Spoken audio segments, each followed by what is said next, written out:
My brother got married last weekend. I found out because the photos hit my screen before he ever said a word. No call, no invite, just his face under string lights beside a woman who barely knows my name. When I finally reached him, she grabbed the phone and said it clear enough for him to hide behind. "My wife doesn't want you there. She thinks you're pathetic." He didn't defend me. He didn't even breathe. I didn't cry or plead. I stepped back, took one long look at the life I'd built for him, and made a single decision that rewrote theirs completely. Before I go on, where are you listening from, and tell me, in my place, what would you have done? My name is Lily Marshall, and for most of my life, I believed loyalty could hold a family together. I learned that the hard way at 23, standing in a hospital hallway signing papers I wasn't ready to sign, while my 14-year-old brother, Evan, sobbed into my coat. Our mother, Julia, was gone before either of us understood how suddenly a life can disappear. In that moment, something inside me shifted. I wasn't just his older sister anymore. I became the person who figured things out, who paid the bills, who made sure he didn't get swallowed by grief. I kept that role for 15 years. While my friends chased careers and apartments in trendier parts of Kansas City, I took shifts wherever I could, office temp work during the day, event staffing at night, freelance marketing projects in between. Evan had school textbooks, college applications. He had robotics club fees and senior trips, and a dorm room that needed furnishing. I covered all of it, not because anyone asked me to, but because I couldn't watch him fall through the cracks our mother's death had opened. When Evan started college, I bought a small loft in the Crossroads district under my name. I told him it was for convenience, but really it was to give him stability, something I knew too well he couldn't build alone yet. I also put away money for the Europe trip he always talked about taking after graduation, little transfers tucked into a travel fund until it reached $35,000. He used to joke that when he was an engineer, he'd pay me back with interest. I laughed it off. Family doesn't keep score. At least that's what I thought. The strange thing is, people assume betrayal hits like a sudden blow. In my case, it came as a slow ache I couldn't name at first. Months before the wedding, Evan called less. Messages got shorter. He started saying things like, "I've got it handled," or "You don't have to worry about me anymore," in a tone that suggested my concern annoyed him. When he introduced me to his girlfriend, Sienna, I noticed the way she looked me up and down like she was cataloging me. A measuring glance, not a friendly one. She was an influencer, bright smile, curated outfits, always thinking about angles and lighting. Evan seemed dazzled by her confidence. I didn't mind. People evolve. Brothers fall in love. That's normal. But I could feel something shifting the way conversations got shorter or were postponed. The way Sienna's voice lingered too close to the phone whenever I called. Still, I never imagined I'd be erased. Not until that morning when I opened my screen and saw wedding photos, my brother in a suit I didn't know he bought, beside a woman wearing a dress I'd never seen, under lights. I'd never been invited to stand beneath. A ceremony that happened without a text, without a call, without even a lie to soften the blow. I stared at those pictures and felt something familiar and heavy settle in my chest, the same weight I had felt in that hospital hallway years ago. Only this time it wasn't grief that hit me. It was realization. The family I thought I'd held together had quietly cut me out. The moment I saw those wedding photos, my first instinct wasn't anger. It was denial. Quiet, desperate denial that made me think there had to be a mistake. Maybe it was a styled shoot. Maybe it was an engagement party mislabeled by someone online. Maybe Evan would text any second with some frantic explanation about last-minute plans and miscommunication. I kept telling myself that as I called him. Once, twice, 5 times. On the 6th call, the ring didn't even echo. It went straight to voicemail, his recorded voice cheerfully asking me to leave a message. A voice I had listened to edited and re-recorded with him back when he couldn't pronounce the word availability without laughing. By the 7th attempt, something icy began tightening around my ribs. Not panic recognition. Someone was avoiding me. I tried texting him. "Evan, call me." Then I saw the photos. "Just tell me what's going on." No answer. When my phone finally lit up with an incoming call, I exhaled too quickly. Relief, fear all tangled. I swiped to answer, but it wasn't Evan's voice I heard. Well, a woman said I was wondering how long it would take you, Sienna. Her tone wasn't surprised. It was bored, as if she'd been expecting this moment, almost looking forward to it. I need to talk to my brother, I said. Put him on. A pause. A small laugh, low and sharp. He's busy. We just got back from the reception. It was perfect. Reception. The words sliced clean through my chest. I wasn't invited, I said, trying to keep my voice level. That's the point, she replied. My wife doesn't want you there. She thinks you're pathetic. For a moment, I didn't hear anything, not her breathing, not my own. Just a long, thin silence expanding inside my skull. Pathetic. I gripped the phone tighter. Did Evan say that? He doesn't need to, she said. He agrees. In the background, I heard his voice muffled, hesitant. Sienna, just give me the phone. No, she snapped louder now, making sure I heard. She needs to understand we're adults. We don't need her controlling everything anymore. Controlling. Of all the words she could have chosen, that one lit something hot behind my eyes. I paid for the loft you're currently standing in, I said, calm in a way that scared even me. I bought his furniture. I covered his tuition. The travel fund you're probably planning to spend, I built that for him. Tell me where the control is in giving someone their entire life. She scoffed. Exactly. You use money to keep him tied to you. It's embarrassing. But don't worry, we'll be paying for everything ourselves. We're not living under your shadow. Let me talk to him, I repeated. Finally, Evan's voice came through shaky. Lily, it's just, we didn't want drama. Drama, I echoed. From me, you make things heavy, he whispered. Sienna's right. I need space. We need space. And you hovering doesn't help. I closed my eyes. 15 years of sacrifices flickered behind my eyelids like slides from a projector. Late-night jobs, tuition bills, meals I skipped so he wouldn't have to. All of it dismissed in seconds. Sienna spoke again, triumphant. There, you heard him. Just accept it and move on. The call disconnected. I sat still, phone in hand, feeling the slow burn rise from my stomach, up to my throat. Shame, betrayal, grief, all mixing into something sharper. I could have stayed frozen. I could have cried. Instead, I stood, grabbed my keys, and drove to the loft I had bought, the one they were honeymooning from emotionally while cutting me out. When I got there, the hallway was quiet, echoing every footstep. I knocked. Sienna opened the door just enough for her face to be visible, smirking like she'd been waiting. Really? You actually came? I'm here to talk to my brother, I said. She leaned forward, phone angled toward me like a weapon. Whatever you have to say, you can say it right here. We're done with you barging into our lives. Behind her, Evan hovered, hands in his pockets, eyes stuck on the floor, the same posture he had the day our mother died. But this time, the silence wasn't grief. It was cowardice. And in that moment, something inside me finally snapped. I walked away from that loft without looking back, but the humiliation clung to me all the way to the elevator. The mirrored walls threw my own face at me, steady on the surface, wrecked underneath. My mascara hadn't smudged my hair, was still pinned exactly where I'd placed it that morning, and somehow that made everything worse. I looked like a woman in control. I didn't feel like one. By the time the elevator reached the lobby, the numbness had settled in.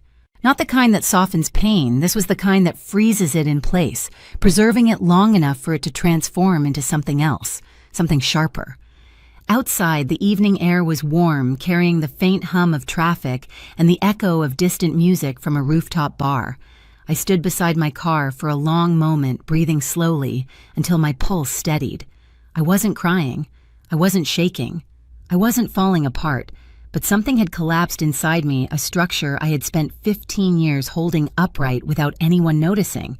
And once it fell, it left a clean, quiet space behind, a space I could finally think in. When I got home, the loft lights flicked on automatically. It was a habit I programmed everything to make the place feel less empty.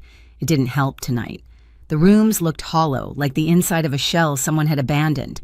I set my keys down, slipped out of my heels, and walked straight to the small office I had built out of discipline, not passion. Files, spreadsheets, project outlines. My whole life organized in neat rows and color-coded tabs. I stared at the screen and a sentence formed in my mind with a clarity that almost frightened me. If they want independence, I'll give them exactly that. I opened a new spreadsheet, a blank grid waiting.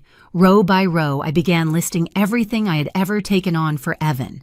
Loft purchase price, mortgage balance, monthly payment, utilities, electric, water, internet, association dues, insurance fees, streaming services, family rideshare plan, credit card he used for emergencies that somehow became everyday use, the travel fund, $35,000 saved dollar by dollar, airline reservation, 2 tickets for the Europe trip I once believed he deserved.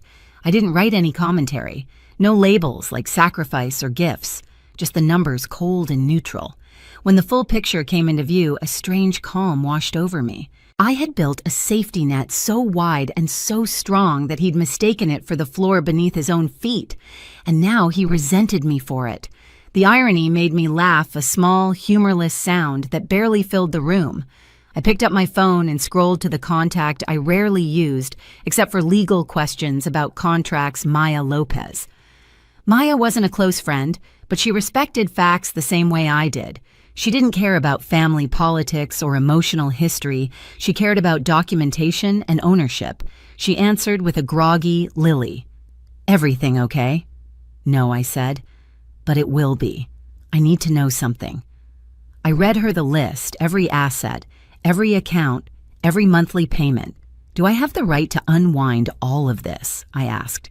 "Every dollar, every property, every booking, without giving him anything." There was a rustle of papers on her end, then her voice sharpened. "Lily, everything you just listed is under your name, sole ownership. Beneficiary status doesn't grant rights. Loans, bills, assets, you are legally free to sever every financial tie without his consent."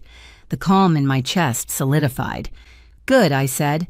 "Is this about the wedding?" she asked softly. "I wasn't invited," I replied. "And apparently, I'm pathetic." Maya let out a low whistle. Then, "Let's make sure you're pathetic on paper too. I'll email you templates."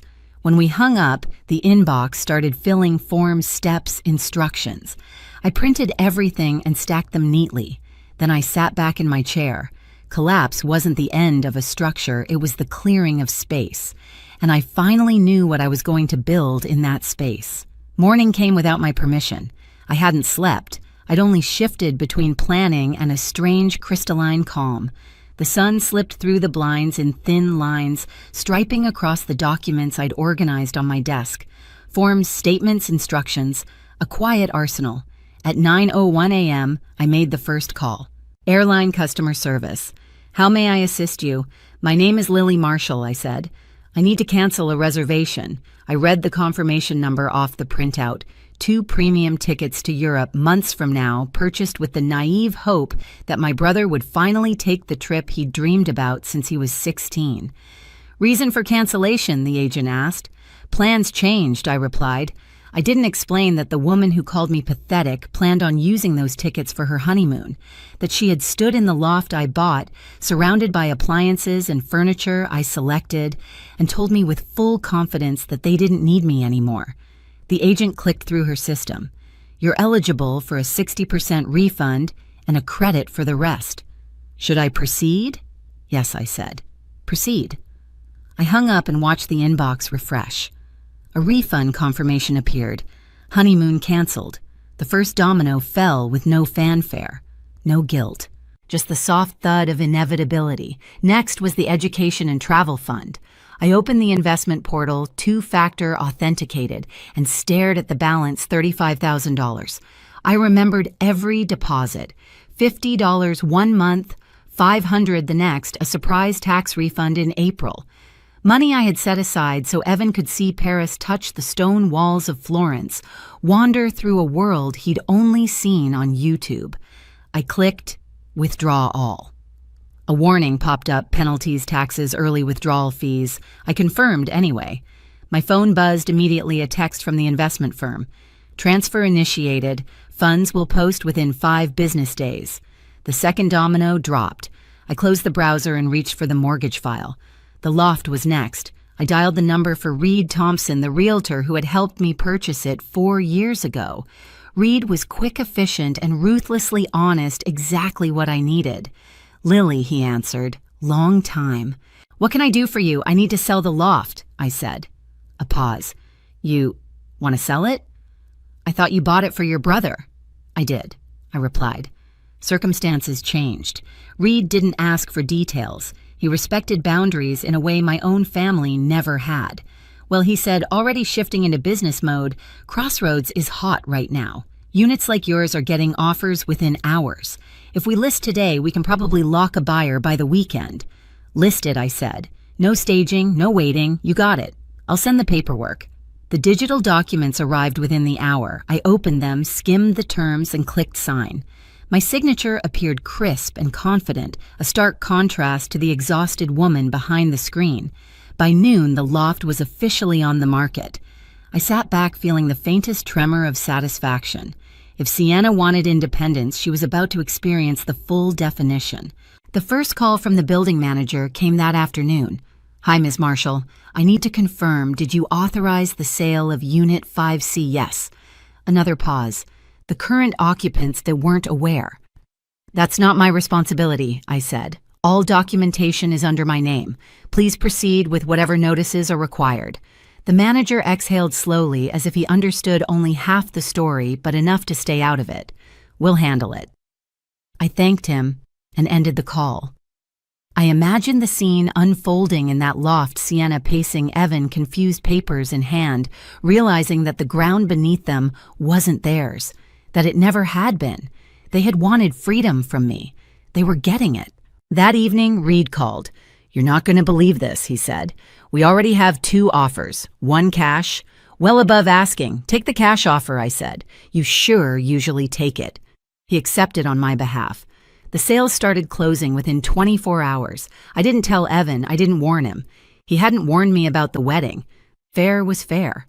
The next series of tasks felt like brushing dust off a table, simple, quiet, necessary.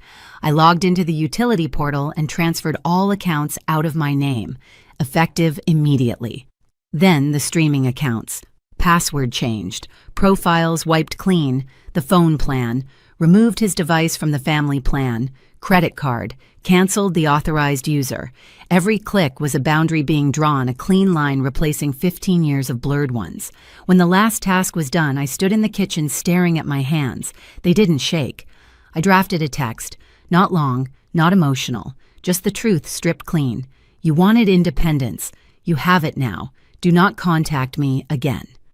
I hit send and blocked his number before I could see the typing bubbles. 2 days later, the consequences found their way to my door. Not literally, but through the cracks of the life I had just severed. The building manager left a voicemail reporting that Sienna had shown up at the office furious, waving her phone, demanding explanations. That she claimed there must have been a mistake. That Evan tried calling me repeatedly.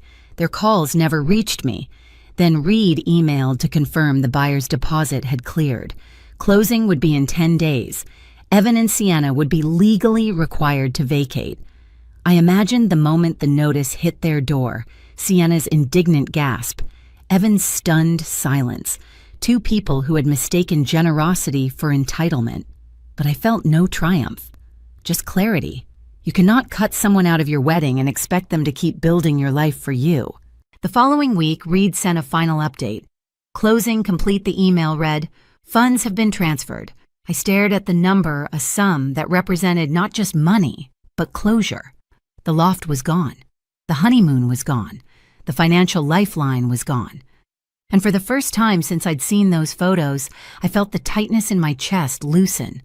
Not relief, not yet, but something quieter. Something like the first inhale after a long dive underwater. 2 weeks later, Reed called again. "You're not going to believe this," he said. "What now? Your brother came by the agency, wanted to know what happened, why you sold the place, why everything shut down." I waited for the punchline, and then the only thing he could say was, "She went too far." I let out a soft laugh. "Too far," I repeated. Reed hesitated. "You okay, Lily?" I thought about it. "Yes," I said. And for the first time, it was true. But the real climax didn't come from a call or a sale or a refund. It came from the silence. Days passed. Weeks. No messages. No attempts through friends. No apologies, just the echo of a relationship that had relied entirely on my effort. And finally, the understanding settled in. I hadn't cut him off. He had walked away first. All I did was close the door behind him. 4 months passed without a single word between us.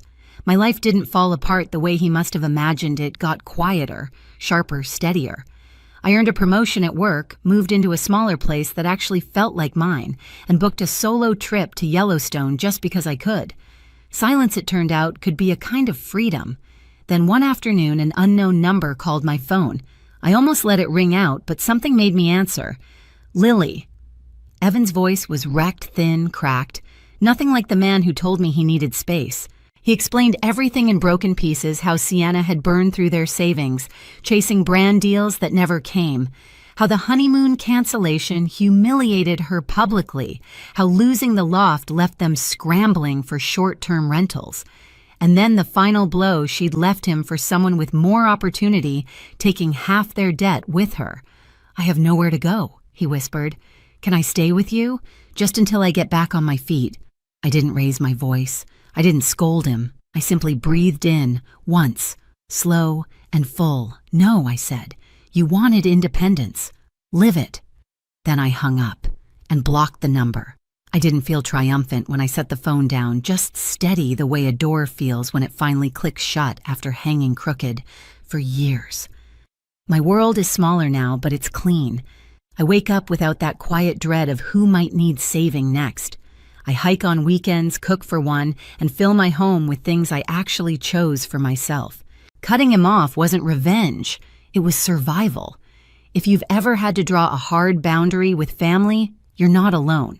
Tell me where you're listening from and what you would have done in my place. And if this story stayed with you, hit subscribe so you don't miss the next one.